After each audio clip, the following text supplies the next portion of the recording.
Good evening. Welcome to the second part of my interview with Mr. Jeff Fletcher. And if I get it wrong, he's going to correct me. He's the founder and CEO of the Ruby and Calvin Fletcher African American History Museum in Stratford, Connecticut. Did I get it right? Got it right. All Perfect. right. Okay. It's about time I got it right. The first part of my interview with him gave us an insight into his upbringing. The second part of this interview, we're going to talk about him as he matures and becomes a man and navigates his way through the world. Welcome, Jeff. Welcome, Jim. All right. Now, how did you decide on college, and why did you pick the college you did? Okay. Well, at the time, I noticed that my body, as I mentioned in the first segment, that I had a huge growth spurt. And I went from 6'2" to 6'5" and overnight. And I had to give up soccer, which was my first love, and I was encouraged to start playing basketball. And at that time, I was throwing the basketball like it was a shot put. I had no clue about it. And over the course of several years, like it was a shot put. Like it was a shot put. Over the course of several years, I was encouraged and told by my high school coach, who later became my high school coach, John Shea, who still lives in Colchester, that you need to practice this and practice that, and I start spending mornings, afternoons, weekends, whenever I had free time after school in my studies, to play basketball and just to do the things that would enhance my skill set to be on the high school team. As I started to do that, I noticed that I was starting to get even taller, and I was able to do more things, fundamentals, and hone the game a lot better. Mm-hmm. And by my junior, senior year, I started getting offers for various colleges around the Northeast and Midwest. And it was kind of a daunting task to go through the letters. Back then, they had a different way to recruit. The coaches didn't have any leverages or any barriers in order to bypass the NCAA. And they would actually show up to your school, show up to your games, and have a conversation with you or your coach. Wow. And so at that point, I realized that, hey, I'm onto something here. And next thing I knew, I made first team All-State, Class S, New Haven Register, which is kind of like the premier honor that you want to get in the state of Connecticut, mm-hmm. that will qualify you as a legitimate good basketball player. Absolutely, the real deal. Right, the coaches pick, the coaches that coached against you, yeah. They pick. And so they happened to pick me, and next thing I knew, it elevated my level of interest by other colleges, and there was a point when I had my visits came, and they were out of state. They were in Pennsylvania, they were in North Carolina, they were in New York, New Jersey, and they were all driven by my mom taking me to these places. It must have been a heady experience, wasn't it?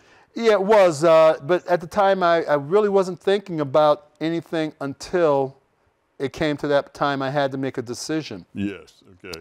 And I had to think of my skill set. I had to think of where I would fit in as a student, what I would be able to get from playing basketball on a scholarship. What would I end up having at the end of my 4 years? Would I have a degree, or would I just be one of those people that fell through the cracks, mm-hmm. and my season's gone and the opportunity to have a productive life faded away? So I had to think of all of those things.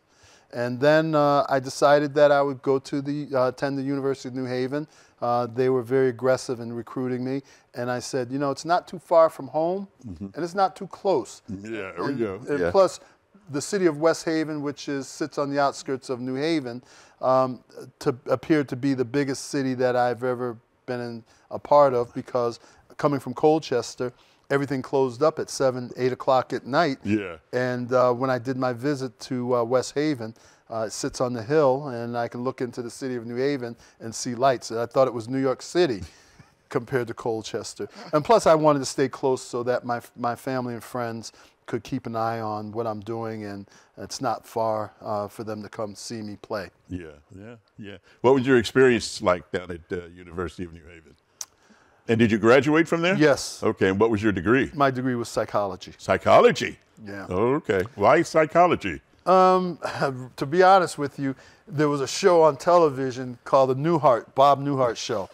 And it used to be a Saturday sitcom. I remember Bob. I do. Yeah. He was a psychologist. Yep. And I decided that, you know, that's what I want to do. I like talk with people. I want to hear what they have to say, and maybe there is some humor in what they say, even though we know that when they go to a psychologist or anybody in the mental health field, it's usually because they're experiencing some sort of emotional trauma or issue. So later on, reality reality set in when I had to sit in those classes that were required for that degree, that this was a very serious major, but also a serious profession to have to embark upon. But my experience at New Haven as a student athlete, I didn't call myself a student athlete then, but I now today call myself, I was a student athlete.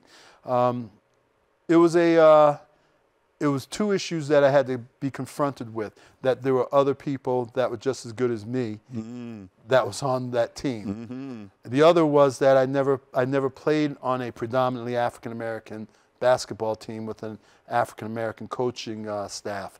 And the third was I wasn't called the N-word until I was in practice, and one of my teammates called me that, which was like, what did you say to me?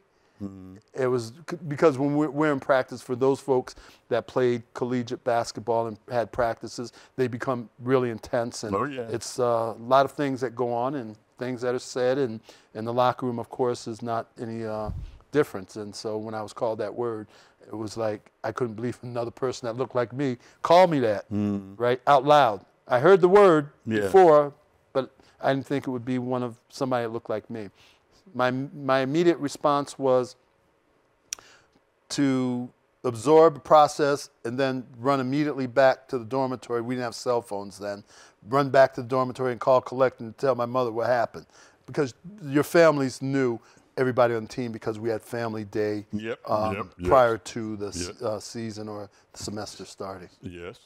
So those were my 3 experiences that I had in terms of cultural as well as being familiar with the student athlete life. So do you remember when you graduated who your speaker was? Whoa. Yeah, I know. I know. Mine was Jim Lehrer from McNeil and Lehrer. High school or college? College was Jim Lehrer. No, I don't off the top of my head. You were just walking on air to be graduating, right? Well, here's the thing. I didn't walk with my class. Oh, you did not? No, I did not walk with my class. Okay. And I like to tell folks, because my basketball got in the way of my academics, and I had to take courses prior to. That's an honest admission, yes. And I had to take courses, summer school, in order to graduate. Yeah. So I didn't have. And your mom was supporting you all the way. Well, my mom was there too to make sure that I'll tell you, she came to the University of New Haven once she found that out, and she said to the Dean of Admissions and the Financial Aid Department, "You've exploited him, not in these words, but you had used him to come here to bring in revenue." Now, this is way before the NCAA was talking about paying college athletes. And even though I hold some of the blame for not being as serious with my academics. Not being studious. That's right. There we go. But she turned around and came there and had the presence of mind to say, all right, you had him for 4 years. Yes, there were some things that he didn't take care of. Now he needs 3 courses to finish this, and you will pay for that education. Because when you think about what we're dealing with today in terms of athletics and NCAA, Yeah. professional basketball, Yes, professional yes. sports, paying Yes. these athletes because these universities are making hundreds of thousands and millions of dollars, and you know, that's where my mom was thinking. But by any stretch of imagination, I do not hold the university accountable for my not doing what I had to do. What you're supposed to do. Correct. Right. Right. So you persevered and you did graduate. Yes. All right. Now, for my viewing audience, you said your degree was in psychology. Correct. Not psychiatry. No, psychiatry and psychology are two different things, right. Psychiatry is you need to go to medical school. Exactly. That's what I thought. They can prescribe things. Psychologists do not. Is Correct. that right? Correct. Yeah. Okay. So what you deal with is behavior. Behavior, emotions, yep. I see. I see. Now, other than your immediate family, who influenced you the most? It could be somebody in sports, history. Who did you look up to? Did you, at 6'7", have a hero, a heroine, somebody that you would put on your locker in college if you had somebody whose writings you said you read a lot? Who grabbed your attention? You know, you're probably going to think this is cliche-ish, but I would probably say my mom and my dad. My mom, you said my immediate family, that's right. Yeah.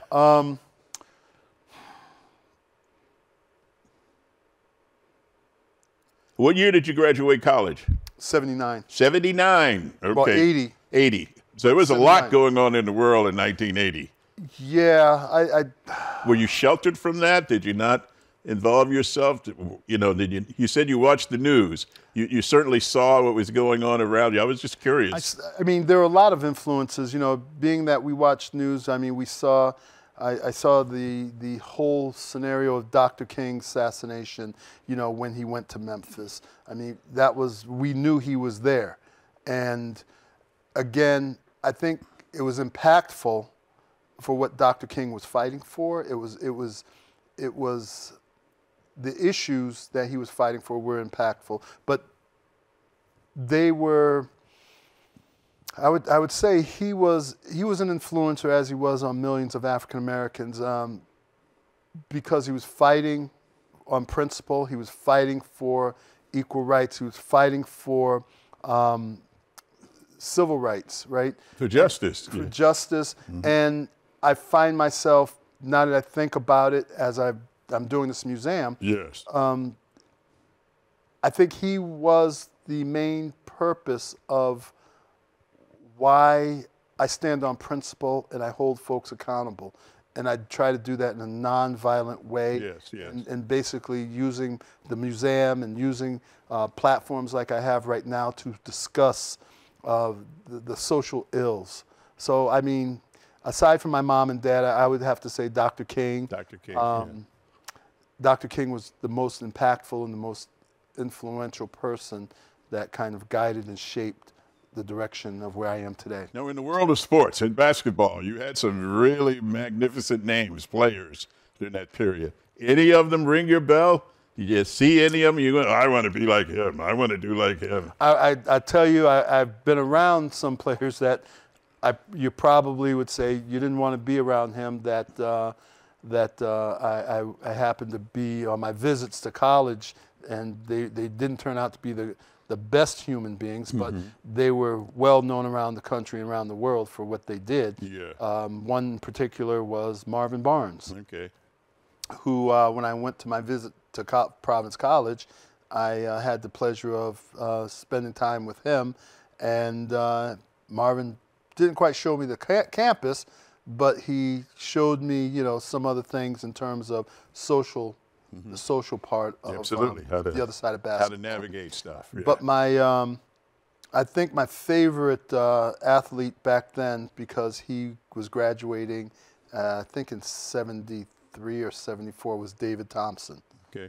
Who played for North Carolina State University. Okay. And they had defeated UCLA and Bill Walton. And I just admired his style at 6'4", playing amongst giants. Giants. And so I You would said, have loved Muggsy Bowles.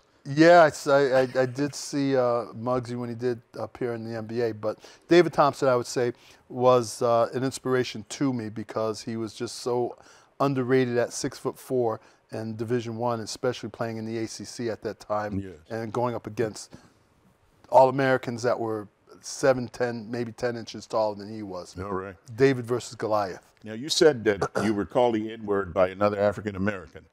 Okay, when did you learn that you were a black man in America? There's so many incidents, Well, James. Share one with us. I believe we talked about the story Yeah. of A child or a man? child first. Let's do that one first. Okay. 'Cause that would have an impact. Yeah, as a child. I learned as a child that I was, and it was reinforced by my mom after this incident. So growing up in Colchester, as I mentioned, and it's not contradicting her of any sort, but I learned that I was a black person or a black child at the age of 11 years old. And as I mentioned to you in other forums, Yes. at the age of 11, I was accused of breaking and entering into a junior high school and vandalizing it for probably more than $10,000. And long and short of the story was, it wasn't me. I was identified by a white family that lived across the street from the school. That day I was nowhere near the school. I was with my family at another family's home in Hartford, Connecticut during that period of time that this person or those people saw allegedly me doing this. Yes. And it wasn't until the next day, that Monday morning, because it was a weekend that it happened, that I'm sitting in the school, my classroom, and the PA system says, "Will you send Jeffrey Fletcher to the principal's office?" Dun, dun, dun, dun. Yeah, and so as I'm walking down the hall and I can look, and there was a big window, I could see a state trooper's car sitting in the front, and I'm like, why is his car here? Because SROs weren't even in existence then. And I walk into the office and the secretary opens up the door, and in was a Connecticut state trooper sitting there, and my principal sitting behind the desk smoking a cigarette, because back in those days they did that. Yeah. And I was told to sit down, and when I sat down, right away the principal said, this trooper has some questions to ask you, and so forth and so on, and about breaking into this elementary school or junior high school. And at that point, he basically said to me, "We are, if you don't tell me the truth, I'm going to take you to the barracks, put you in a cell, fingerprint you, and take a picture." And you would have thought Niagara Falls was right there in that room. Yeah. My face started blanketing with tears. Yeah. But I had the presence of mind to not say anything. And I told the principal, I want my mommy, right? And at that point, the questioning stopped, and my mom was called. Now, mind you, to this date, information, statistics, and research has proven that the likelihood of an African American, especially a male, having any type of law enforcement intervention can come as early as 9, maybe 11 years old. Now we're talking back in the 60s, late 60s, middle 60s, I'm now being confronted by a Connecticut state trooper about an incident I had nothing to do with. And at that point, my mom shows up, and it was almost like God came through the door. And she was dressed in a overcoat, and she had her hair in rollers, and she had a hair bonnet or a scarf on. Oh, yes. And she saw the state trooper and my principal. "What is this about?" And they said, well, he was seen breaking into a school and causing an extensive amount of vandalism. And my mother was like looking at them, looking at me, and you got the wrong child here. And at that point, I was advised by my mother, we are leaving, we are not going to deal with this nonsense. And up I went, and my mom, on her parting ways, had turned and said to the trooper, "This is not the last you're going to hear from me." And you have to know that there was a commissioner at the time who lived probably 3 miles away from where I grew up, my home, which was right down the street from Troop K, which was the barracks. Okay. Yeah. And my mom notified him. He was the commissioner, Commissioner Norman Tasker, and told him about the incident. And he did a thorough investigation, and come to find out it wasn't me that did that, because I was with my relative, my family in Hartford, Connecticut at the time of the incident. So that was the first time I learned that I was a black child growing up in white America. Because as I told you, all my pre-kindergarten, kindergarten classmates all the way through high school didn't look like me.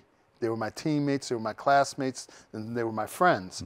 And I never forgot or lost sight of I was African American, because that was one thing that my mom and dad always instilled in us. Never forget where you came from and who you came from. And no matter what, you're always going to be an African American. You're going to be black. So don't forget that. And we just never did. Now, you said to me when I asked you that question, you said as a child or as a man. So you told us the child part. How was it reinforced when you were a man? I can tell you different, working in leading to my career in the field of mental health. I had a lot of encounters with a lot of stereotyping, a lot of bias that clinicians would bestow upon black and brown patients, and being told that if my idea of running a program or a statewide program geared to the spirituality and mental health of black people who were patients, I could not do, because I had to give it to a white clinician who had more training and more credentialing than me. I thought that was a slap in the face.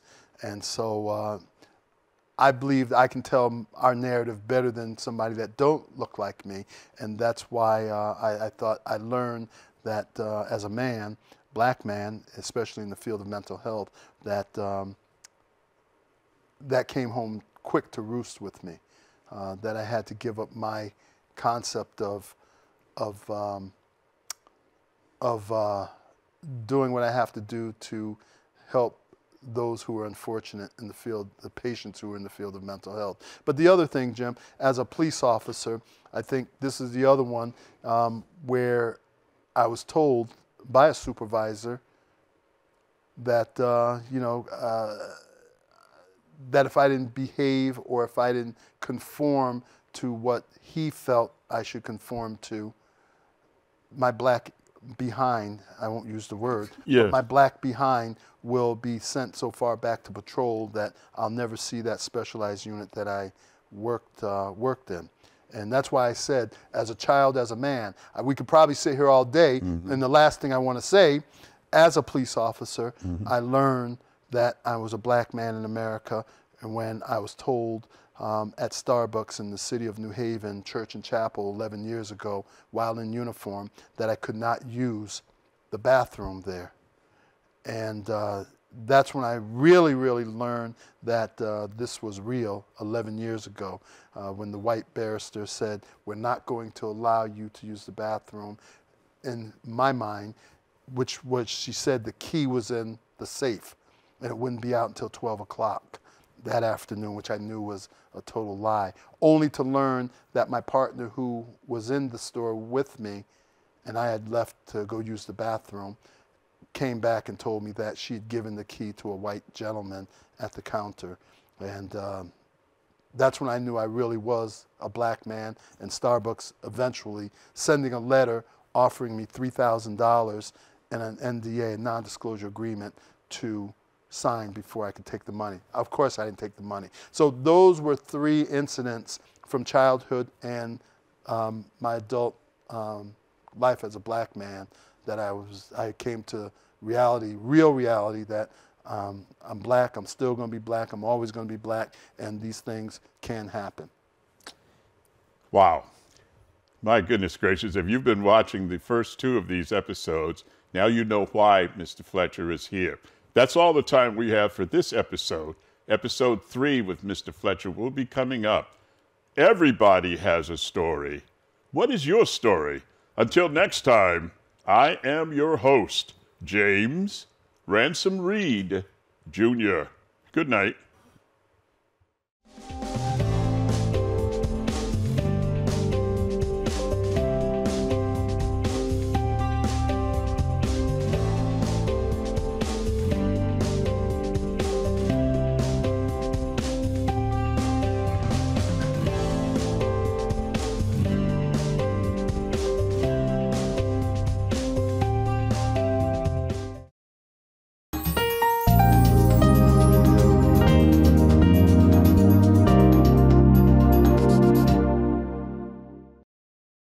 The Saybrook Fish House in Canton has been serving fresh seafood, chicken, and prime steaks for 40 years. Experience one of our 3 unique dining room settings, 2 with fireplaces, or relax in our cozy pub with a craft beer, wine by the glass, or specialty cocktail while enjoying a meal from our new lighter fare pub menu. Serving lunch and dinner Tuesday through Sunday. Reservations accepted for parties of 2 to 42. Gift cards always available. The Saybrook Fish House, nestled at the crossroads of routes 44, 202, and 179 in Canton.